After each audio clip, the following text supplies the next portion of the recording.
ये आकाशवाणी का चित्तौड़गढ़ केंद्र है। FM बैंड 102.9 मेगाहर्ट्ज पर। आइए सुने सजीव फोन इन कार्यक्रम हेलो किसान वाणी।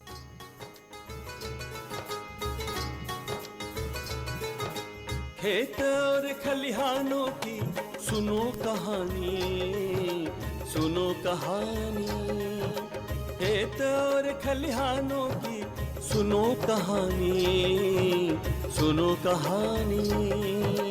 किसान वाणी, किसान वाणी, किसान वाणी, किसान वाणी, किसान वाणी, किसान वाणी, किसान वाणी, किसान वाणी। इस कार्यक्रम के प्रायोजक हैं कृषि एवं किसान कल्याण मंत्रालय, भारत सरकार। अरे अरे अरे क्या कर रहा है? इधर इधर इधर हम बोल रहे हैं तेरे बीजू का। कुतला बोल रहा है? पक्षियों से तो हम खेत को बचा लेते हैं, पर इन घातक रसायनों से कैसे बचाएं? मतलब? देख बेटा, तू जो ये अंधाधुंध रसायन मिलाता है ना, मिट्टी की सेहत बिगड़ने लगी है। और जब माटी ही कमजोर पड़ जाएगी तो उपज कैसे सेहतमंद होगी? अरे पहले ऐसा नहीं था। पूछना अपने बड़े बुजुर्गों से, कैसे फसल लहलहाती थी, शुद्धता झलकती थी। माटी भी तंदुरुस्त और लोग भी। अरे अब पहली वाली बात कहाँ? पर अब तो सभी डाले हैं। सब नहीं, आज भी लाखों जागरूक किसान परंपरागत विधि से फसल उगा रहे हैं। खर्चा कम और उपज की कीमत भी बेहतर पा रहे हैं। सच है? रे बेटे, एक्सपीरियंस से बता रहे हैं। धूप में बाल सफेद नहीं किए हैं। ठीक है भाई, मैं भी आज से जैविक खेती शुरू करूंगा। माटी से प्रेम की परंपरा है, परंपरागत खेती। हेलो किसान वाणी कार्यक्रम हुणवा वाला सगला किसान भाया और बहना ने मारी रुक्मणी की ओर घणो घणो राम राम सा। और रुक्मणी बहन भाई के साथे साथे मारो मोहन भाई को भी घणो घणो राम राम सा। राम राम मोहन भाई, राम राम। राम राम सा रुक्मणी बहन। देखो किसान भाया, आज दिन है मंगलवार को और आज है सजी फोन इन को दिन। तो आज कार्यक्रम को विषय है कृषि उपज धान्य और दलहनी को भंडारण कसान करे। और अन्य विषय के ऊपर जानकारी देवा के वास्ते स्टूडियो में आज आप आमंत्रित किया है श्री देवशंकर झा साहब ने। आप हैं प्रबंधक राजस्थान राज्य भंडारण व्यवस्था निगम चित्तौड़गढ़ में।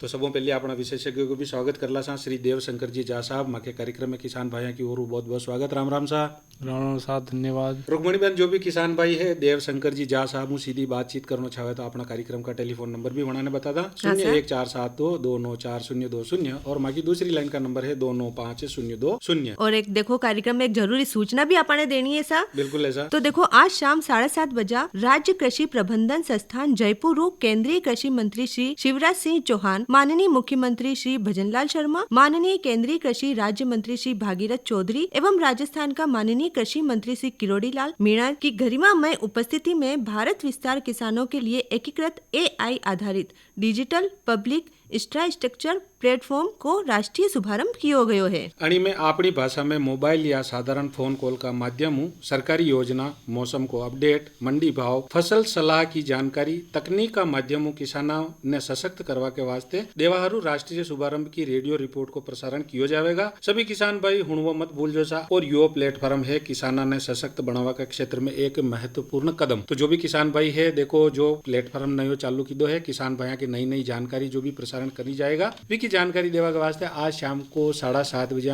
जो रेडियो रिपोर्ट प्रसारित करी जाएगा किसान भाई भी हुण वो मत भूल जो सा। तो या तो देखो रुक्मणी बहन विशेष सूचना भी है अपना किसान भाई के वास्ते। और अबे आप किसान भाइयों बातचीत करांगे भाई कृषि उपज का ध्यान और दलहनी फसलों का जो भंडारण है उनका तरकीब के बारे में अपन देवशंकर जी झा साहब आप बात करांगा। सबसे पहले यह बात करा कि देखो रबी की मौसम में जो किसान भाई है ना अगेती फसलों की वना कटाई कर ली दी है। जनी मैंने कही देखो किसान भाइयों के बारानी चना हा, सरसों ही और इनके अलावा जना कई किसान भाई अगेती जौ और गेहूं की बुआई वना करी है। तो वना के कटाई को लगभग टाइम आ गयो है। तो देवशंकर जी झा साहब सबों पहले आपनो सवाल यो है कि साहब किसान भाई जो खेत फसल काटेगा, एक तो वंडी सुरक्षा किसान करे और दूसरों के ये कि जो अनाज की गहाई कर लेगा, अनाज निकाल लेगा, तो विको अगर क्योंकि बाजार में अणी वक्त में मंडी में बहुत ज्यादा भाव नहीं आई रहा है किसान भाई के, तो किसान भाई वणी ने भंडारित कई तरीकों करे ताकि कही कि यदि बढ़िया भाव मिलेगा वना ने वनी टाइम में वे अपना आदान ने मंडी में बेच सके सा। तो दो सवाल आप वास्ते है, एक तो खेत काट और फसल की सुरक्षा किसान करे और दूसरों के एक वना की गहाई करिया बाद में भंडारण कई तरीकों करे। इनका बारे में के किसान भाई ने जानकारी दो सा। जी, तो पहले प्रश्न का मैं जवाब देता हूँ कि जब भी अपन उपज को काटते हैं तो सबसे सबसे पहली बात ये होती है कि उसमें ऐसा नहीं हो कि बहुत ज़्यादा नमी की मात्रा हो, उसका विशेष ध्यान रखना होता है। उसके बाद अपन जो फसल काटेंगे लाएंगे उसको कहाँ भंडारण कर रहे हैं, कहाँ रख रहे हैं या किस चीज़ में रख रहे हैं जी। उसका भी विशेष ध्यान रखना पड़ता है जी। अगर अपन बोरी में या कोई बैग में रखते हैं तो उसका फ्यूमिगेशन करना या 2-3 दिन तक धूप में उसको सुखा के रखना ताकि कीड़े वगैरह जो भी हो उसमें वो मर जाए, ये जरूरी हो जाता है। तो फसल काटने में ये सावधानी थोड़ा सा रखना पड़ता है जी। और दूसरा प्रश्न ये है कि जैसे भंडारण कैसे करना है, तो उसके लिए 2 चीज़ें हैं, या तो किसान भाई खुद के स्तर पे भंडारण करें अथवा वो भंडार गृह पे भी ला सकते हैं। तो खुद के स्तर पे अगर भंडारण करते हैं तो ये सुनिश्चित किया जाए कि उनके पास जो भंडारण की जगह है वो साफ सुथरी है या नहीं है, वो वहाँ पे कहीं पानी का आने का रिसाव का तो कोई चांस नहीं है, और हवादार जगह है या नहीं है जी। ये 2-3 चीज़ें सबसे पहले देखना होता है जी। उसके बाद जो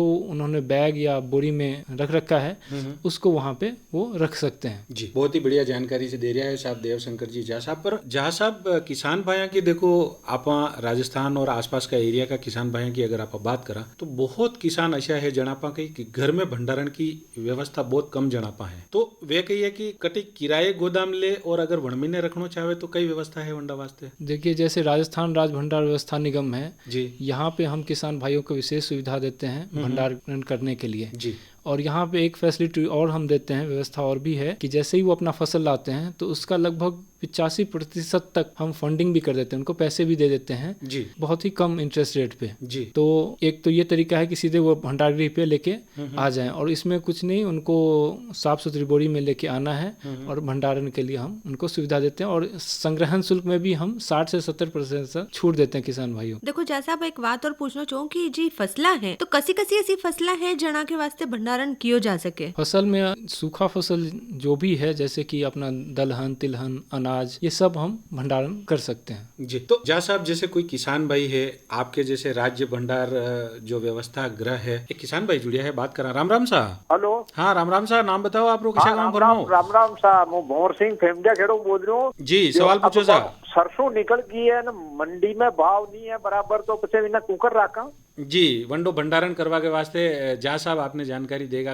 कतरी निकली सरसों निकल गई नहीं, 10 क्विंटल है। भंवर सिंह जी के 10 क्विंटल सरसों है, मंडी में भाव कम मिल रहा है तो वना ने भंडारण करनी है साहब। तो थोड़ी गिल्ली है जो उन्हें सुखावा। हाँ, गीली सरसों को थोड़ा सा सुखाना पड़ेगा ताकि सरसों में कीड़े तो वैसे नहीं लगते हैं, लेकिन अगर फसल गीला है सरसों का तो उसमें फंगल ग्रोथ होता है, वो पनपने लगता है। इसलिए सबसे प्रथम काम अपने को यही करना है कि उसको मॉइस्चर को कम करना है। अच्छा, बढ़िया तरीकों से सुखानी है, बढ़िया तरीके से सुखानी है, बोरी में पैक करनी है, बोरी में पैक करनी है। अंडो भंडारण के वास्ते अंडा भंडार गृह कटे कटे है अपने चित्तौड़गढ़ में भी है जी, मेन सिटी सेंथी में यहाँ पे है, निम्बाड़ा में भी है जी। भंवर सिंह जी पेमदिया खेड़ा निम्बाड़ा आपनू बात कर रहा है जी, तो ये अपनी सरसों ने निम्बाड़ा महीने स्टोर करा सके, स्टोर कर सकते। किसान भाई और जुड़िया ऐसा कई नाम है आपको? राम राम सा। राम राम सा। कई नाम है और कटु फरमा रहे आप? दलपत सिंह राणावत बोल रहा हूँ मैं अछोड़ा से। जी दलपत सिंह जी पूछो सा सवाल पूछो। सर ये गेहूँ की कटाई के बाद कितने दिन सुखा के पे थ्रेशर में निकालना चाहिए? गेहूँ अब बार खेत में काट लीदा है ना जी, तो ये 17 दिन तक सूखा और बाद में पीछे थ्रेसिंग करे आना। उसमें ऐसा कोई फिक्स ये नहीं है कितने दिन ही आपको रखना पड़ेगा या सूख जाएगा, उसको आपको देखना पड़ेगा थ्रेसिंग के बाद कि क्या उसकी नमी मात्रा है जी, उसके बाद ही उसको आपको पैक करना है। इसमें कोई ऐसा नहीं कह सकते कि 10 दिन या 20 दिन या 5 दिन, उसको सुखाना जरूरी है। भले वो अगर आप उसको तेज धूप है तो 1-2 दिन के अंदर भी वो सूख जाएगा। बहुत बहुत धन्यवाद दलपत सिंह जी। और जा साहब अणिमी ने एक देसी जो किसान भाई जो फॉर्मूलो काम में लेवे वन में यो है कि भाई जैसे गेहूं की कटाई कर थ्रेसिंग करे, अगर थ्रेसिंग प्रॉपर चाल रही है तो वंडी थ्रेसिंग कर ले, अगर नहीं चाल रही तो वही अनाज ने बनाने 1-2 दिन और हुकानो पड़ेगा। और भंडारण करवा में यूं है कि भाई अगर 1-2 दाना है आप दांत के नीचे दबान देख लो, अगर कट की आवाज आ जाए जी तो मतलब वो अनाज पूरी तरीके हुक्यो लोगो है, उनमें नमी कम है तो इनने आप भंडारण कर सको। भंडारण करवा में नरे किसान भाई देखो बहुत सारी रासायनिक दवाइयों को प्रयोग भी करे सा, तो कसी दवाएं हैं। जैसे अगर अपन भंडारण कर देते हैं उसके बाद 2 प्रकार की दवाइयाँ यूज होता है। एक होता है जिसमें कि आप पहले कर देते हैं, प्रोफाइलैक्टिक कहते हैं उसको जी। उसमें क्या करते हैं अपन पहले कर देते हैं तो कीड़े आते नहीं हैं, लगते नहीं हैं उनके पास, लेकिन किसी वजह से लग गए, किसी असावधानी की वजह से या किसी कारणवश, तो फिर उसको क्यूरेटिव कहते हैं। उसको ALP अल्युमिनियम फॉस्फाइड से उसको ट्रीटमेंट करते हैं, फ्यूमिगेशन करते हैं। जी नरे किसान भाई है अनाज भंडारण करवा में देखो वनार पास में चद्दर की कोठी नहीं है या पक्को वना का स्ट्रक्चर नहीं है, तो वे बोरी में या कट्टा में ने भंडारण करे। नरी दाणी हुए कि देखो किसान भाई नई जो बोरी खरीदन नहीं लावे पुरानी बोरी में ने करे। एक किसान भाई और जुड़े ऐसा। राम राम सा। राम राम। कई नाम है कटु फरमा रहे हैं आप? मैं बनैया खुद बोल रहे हैं। कई सवाल है आपको?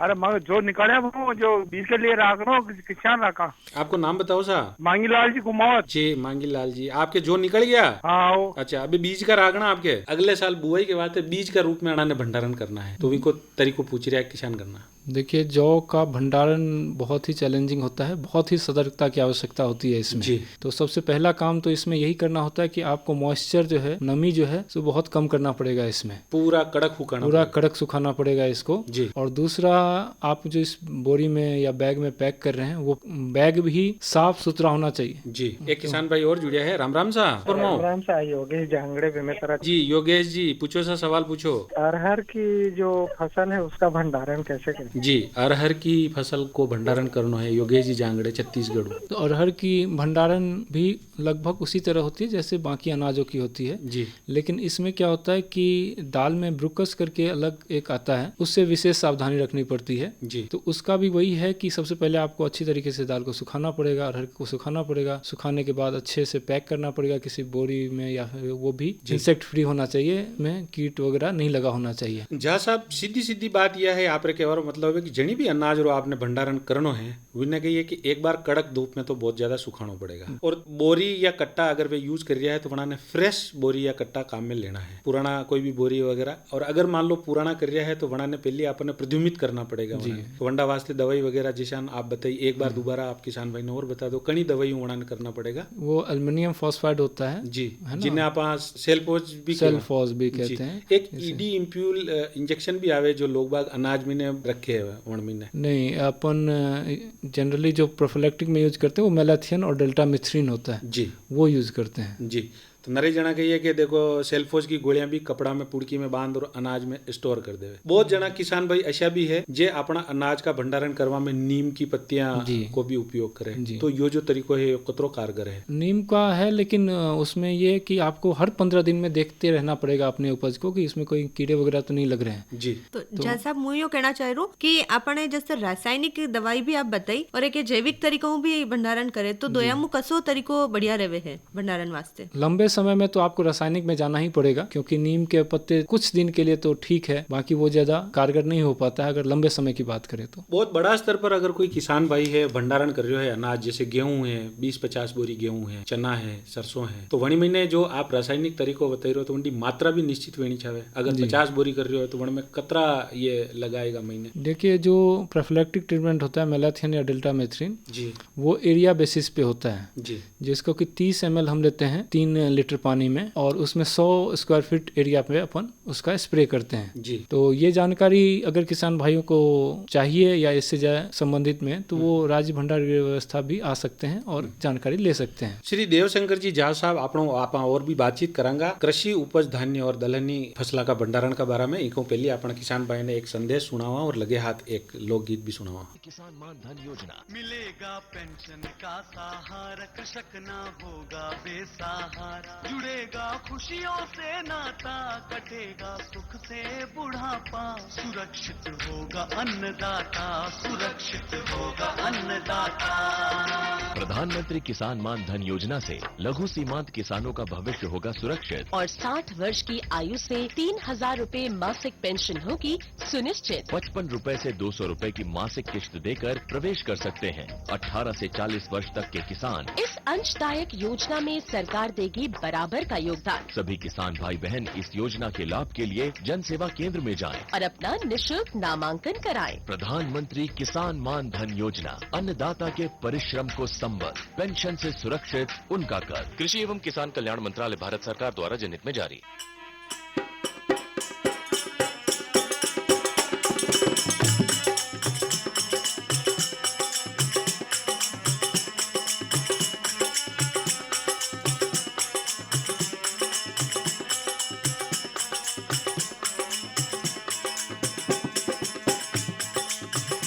बागा में उदी नाड़ू रे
धारी थारी बाट कान्हा थारी बाटी ये बनवारी थारी बाट बागाम तो उभी नाळू रे कान्हा थारी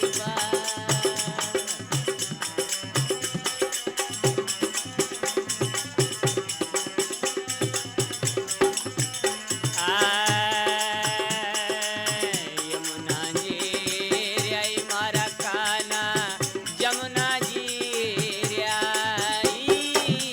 यमुना जी रे मारा काना जमुना जी रे